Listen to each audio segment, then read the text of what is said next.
Mesdames et messieurs, chers téléspectateurs de la télévision Proximité Web TV, bonjour. Bienvenue dans notre plateau spécial.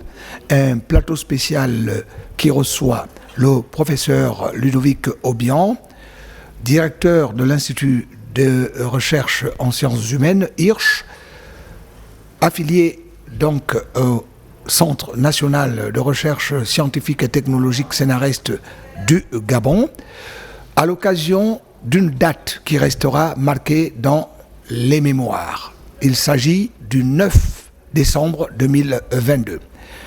Cette date restera marquée dans les mémoires tout simplement parce que c'est pour la première fois que l'IRSH va célébrer ses lauréats du CAMES. Le CAMES, c'est le Conseil africain et malgache de l'enseignement supérieur. Alors, une période a été choisie, il s'agit de celle qui part de 2011 à 2022.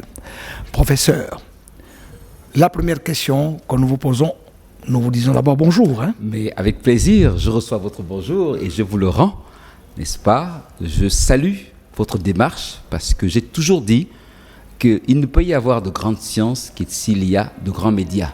Parce que la science travaille en retrait et elle a besoin du truchement des médias. Il nous faut de grands médias pour relayer auprès du public l'importance, la qualité de ce que nous produisons. Et c'est vous, les médias, dont nous avons besoin pour ça. Vous êtes nos interprètes auprès du public. Voici pourquoi je suis extrêmement heureux de vous accueillir aujourd'hui. Vous êtes tout aussi important que les chercheurs que nous avons décidé d'honorer aujourd'hui. Professeur Ludovic Obiang, cette date du 9 décembre constitue un événement en un point douté. Alors, quel sens donnez-vous à cet événement? Je lui donne le sens que vous avez, à la limite, déjà exprimé et formulé. C'est une date majeure parce que, certainement, je ne dirais pas que c'est la première fois, mais c'est selon la modalité, ce qu'il y a de particulier. Ça veut dire que nous avons choisi de rendre hommage aux chercheurs, de rendre hommage à leur investissement, à leur effort, à leur sacrifice, par le biais d'un symbole. Un symbole que vous avez sous les yeux, tiré d'une tradition culturelle et plastique universelle, le penseur de Rodin, voilà, à la mode gabonaise, selon effectivement le matériau, la pierre de Mbigou. Voilà, nous avons choisi de faire en sorte que ces collègues, ces chercheurs soient honorés, n'est-ce pas, pour leur investissement, pour leur travail, pour leur sacrifice, n'est-ce pas, en tant que producteurs de savoir, en tant qu'outil d'aide à la décision. Nous avons donc décidé de les récompenser par le biais d'une statue symbole, ces penseurs. Et c'est ça qui est ce moment central où les chercheurs, peut-être pour la première fois, vont se sentir honorés, vont se sentir à la hauteur de tous les efforts qu'ils ont consentis pour être ce qu'ils sont. Malgré, comme vous le savez, aussi bien que moi, je sais que différents secteurs aujourd'hui peuvent se sentir frustrés. Mais en tout cas, malgré les résistances, malgré le sentiment de marginalisation, aujourd'hui, nous avons voulu leur faire comprendre qu'ils sont importants.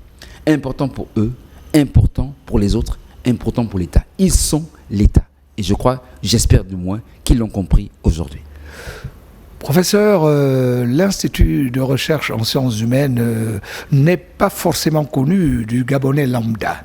Alors, s'il vous était demandé de nous décrire un peu ses missions.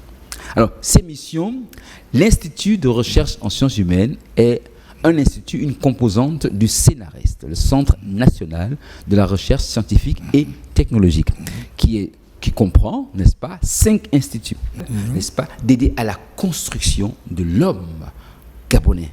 Parce que la grande question, n'est-ce pas, du développement et de la mission politique de l'État gabonais, c'est de construire le Gabon et donc de construire l'identité gabonaise. Et du point de vue de la science humaine, la mission de l'IRSH est d'aider à cette construction par des réflexions sur ce que l'homme est, dans sa relation aux autres par le biais de la société, ce que l'homme est dans sa relation à tout ce qui est de l'ordre du transcendantal. Donc, ça veut dire le religieux, ce que l'homme est dans sa relation au juridique, ce que l'homme est dans sa relation à son environnement, et donc tout ce qui est forêt, tout ce qui est mer, océan, etc. Donc, la mission de la science humaine, la mission de l'IRCH, n'est-ce pas, est de contribuer à la construction de l'identité gabonaise du point de vue de la science humaine.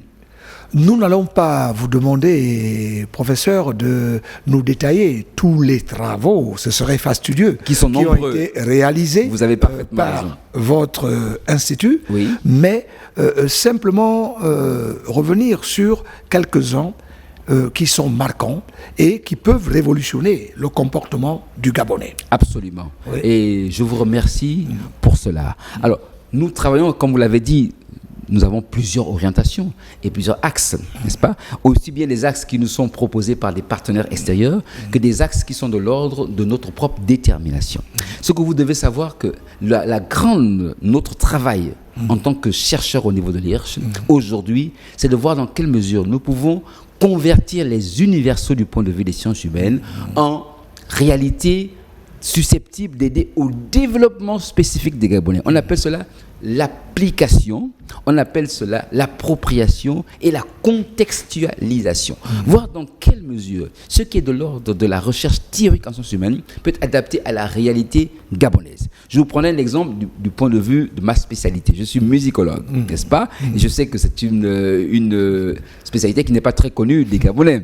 Voilà, qu'est-ce que c'est que la musicologie? Mais voilà, alors, moi en tant que musicologue, je pourrais voir dans quelle mesure est-ce que chaque Gabonais peut tirer parti de ce que la musique est une composante infuse de son être et voir comment l'aider à utiliser cette musique pour que chaque moment de sa vie permette d'aider à vraiment l'aider à un épanouissement maximal. Je prenais un exemple. Aujourd'hui, la musique n'est pas étudiée dans les établissements scolaires. Mais il est très simple pour le musicologue de voir dans quelle mesure aider à réparer ce qui est effectivement une parfaite inconséquence. Car la musique accompagne chaque étape de notre évolution. Alors, qu'est-ce que le musicologue ferait? Le musicologue va dire, mais écoutez, il faut comprendre que la musique ne doit pas se limiter à des instruments qui sont des instruments occidentaux.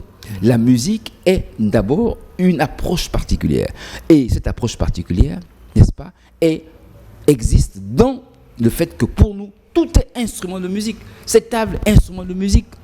Tout moment est un moment musical. Et donc, mais ça peut être transféré dans le cadre de l'école. Vous savez que par exemple, lorsque les jeunes filles allaient à la rivière, il suffisait de battre la surface de la rivière pour en faire un tambour. Mais c'est la même chose. On peut donc transformer chaque instant en un moment musical. Et la responsabilité de l'enseignant est de voir dans quelle mesure aider les enfants à revenir à cette approche de la musique. À ce moment, on n'a pas besoin de piano, on n'a pas besoin de guitare, on n'a pas besoin d'une instrumentalisation extrêmement sophistiquée. On a ce qu'il faut pour rappeler que la musique est d'abord de l'ordre, n'est-ce pas, des acquis les plus essentiels. À vous entendre parler, on a comme l'impression qu'il y a un volet sociologique dans la musique. Absolument. La musique est un moment central, une composante centrale de la vie sociale. Et je suis convaincu, je l'ai affirmé à plusieurs reprises, vraiment le terme peut paraître fort, mais c'est bien le cas, une des carences, n'est-ce pas, qui peut-être caractérise notre société aujourd'hui dite moderne, c'est le fait que nous avons pris de la licence par rapport à la musique, qui accompagne, je le répète encore une fois, chaque moment de notre existence. Et du point de vue de ce qu'on appelle la musicothérapie, n'est-ce pas? C'est-à-dire la musique en tant qu'elle est qui traite, qui soigne. Oui. Mais la musique est un élément essentiel. Vous avez par exemple dans toutes les voies spirituelles qui sont orientées, qui sont à vocation médicale ou médicinale, vous avez la musique qui est un élément essentiel. Mais on n'a pas besoin, même personnellement, individuellement, d'intégrer des communautés pour pouvoir reconnaître l'importance de la musique. On peut soi-même. Et c'est pourquoi j'insiste auprès des gens en leur disant renouer avec la musique en particulier. Parce que lorsque vous chantez, vous mettez en place, vous mettez en œuvre, vous suscitez des mécanismes internes qui contribuent à un équilibre de votre être intérieur. Et un homme qui chante est un homme équilibré, est un homme qui voit la vie de manière extrêmement optimiste. Il faut donc apprendre, sinon réapprendre à chanter. Ma dernière question, qui mérite une réponse en quelques mots, Oui. professeur Ludovic Aubian, est celle de savoir simplement, vous avez créé un événement. Est-ce que vous êtes prêt à le répéter? Non seulement prêt, mais c'est mon obligation, mon devoir de le répéter. Ça veut dire que cette année, nous avons honoré non seulement les chercheurs des promotions les plus récentes, mais aussi les chercheurs des promotions les plus lointaines.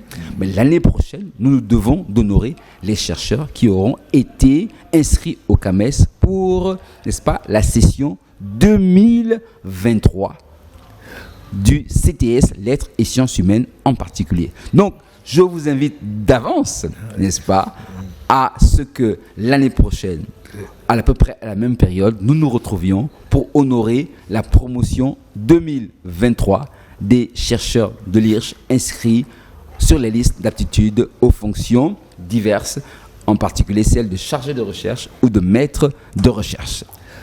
Voici le professeur Ludovic Aubian nous fait penser au philosophe Heidegger qui traitait l'homme de l'être des lointains parce que le professeur se projette vers l'avenir. Nous osons espérer que les moyens lui seront donnés pour pouvoir poursuivre son challenge. Professeur, nous vous remercions.